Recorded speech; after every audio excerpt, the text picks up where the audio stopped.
El trabajo llamado El conflicto Israel-Palestina, un recuento histórico de violaciones al derecho internacional humanitario y a los derechos humanos, es presentado por mi persona, Catalina Llanos, y mi compañero Matías Ruiz.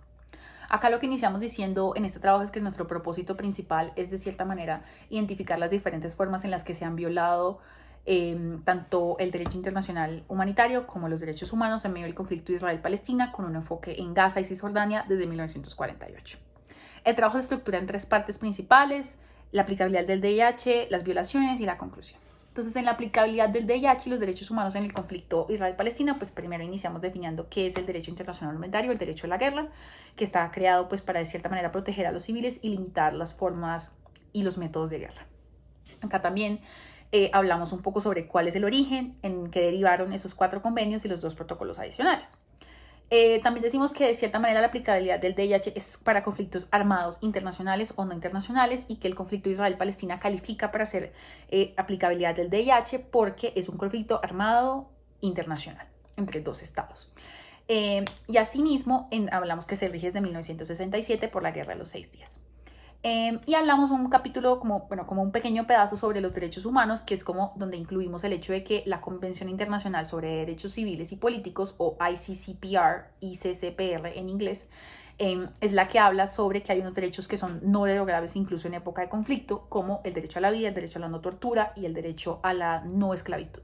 Es decir, que estos derechos, incluso en medio de una guerra, tienen que ser protegidos y pueden ser investigados posteriormente por la Corte Penal Internacional. Luego hacemos un recuento histórico de las violaciones al derecho internacional humanitario y los derechos humanos, empezando por el desplazamiento forzado. Acá se condenan todas aquellas acciones que violan directamente el artículo 49 del Cuarto Convenio de Ginebra. Por ejemplo, hablamos sobre que hay 1.7 millones de palestinos hoy en día, de cierta manera, internamente desplazados del territorio. También hablamos de datos de desplazamiento que van desde el Nakba, que ocurrió en 1948, cuando el establecimiento del Estado de Israel conllevó a un desplazamiento de 750.000 o más palestinos. También de la Guerra de los 6 días de 1967, que desplazó a más de 300.000.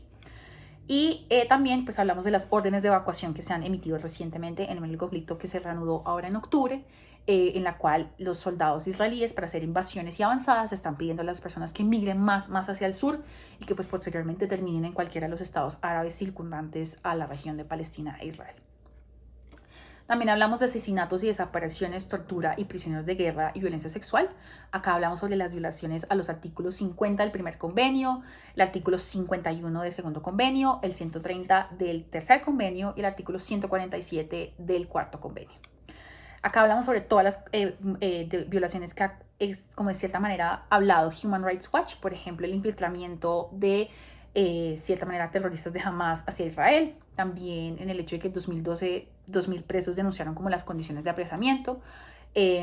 También las 213 detenciones arbitrarias por parte de la autoridad palestina cometidas, y la denuncia que hizo la Oficina del Alto Comisionado de las Naciones Unidas para los Derechos Humanos acerca de violencia sexual a prisioneras de guerra palestinas en medio del conflicto.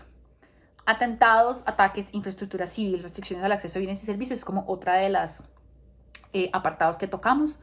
Acá se hablan de las violaciones al protocolo adicional 1, el artículo 51. Y también el protocolo 1, el capítulo 3. Digamos, como en esto hablamos sobre el hecho de las acciones tomadas que se intentaban cruzar como vallas y esto, el uso de armas reales y no armas no letales que se utilizaron, y el hecho de uso de cohetes por parte de Israel. También hablamos sobre el hecho de que se han cortado servicios públicos a la población de Palestina por parte de Israel, y el uso también de lo que son como drones, entre otros. Luego hablamos de armamento no autorizado, que es como el uso de elementos biológicos o nucleares para la población.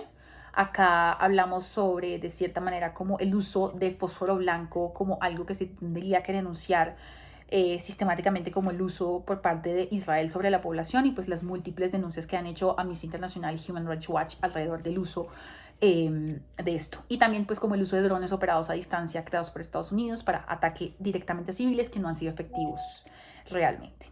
Y luego hablamos sobre las violaciones a derechos humanos, que es como en esta sección donde de cierta manera hablamos del delito de apartheid, que está siendo actualmente investigado y que está siendo como de cierta manera denunciado por Amnistía Internacional y Human Rights Watch. Concluimos finalmente con que el hecho de que sí ha habido una violación sistemática a los derechos humanos y al derecho internacional humanitario, reanudamos como la cuestión de que ambas partes han violado este derecho internacional y los derechos humanos y que han sido poco efectivos para evitar la letalidad y la poca humanidad de la guerra, inclusive cuando la mayoría de países llaman a que tanto Israel como Palestina como Hamas respeten estos derechos humanos y el derecho internacional humanitario.